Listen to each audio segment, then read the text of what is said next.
Good morning guys, শুরু হয়ে গেল আমার ডে। তো মর্নিং মানে প্র্যাকটিস, চলো প্র্যাকটিসের জন্য রেডি হয়ে গেছি। সানস্ক্রিন মেখে ছোলা জলও খাওয়া হয়ে গেছে। এবার জুতো পরা যাক। জুতো পরেও রেডি হয়ে গেলাম প্র্যাকটিসে যাওয়ার জন্যে।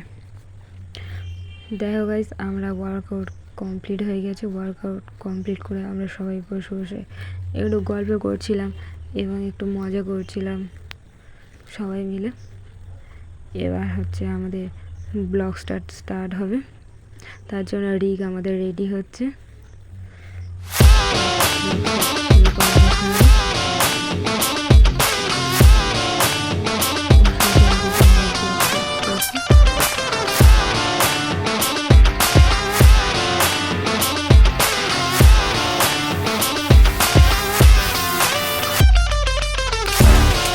রিকও ব্লগ স্টার্ট করছে, কিন্তু যেটা ঠিকঠাক হলো না, কিছুটা ভুল হয়ে গেল। ও ব্লগ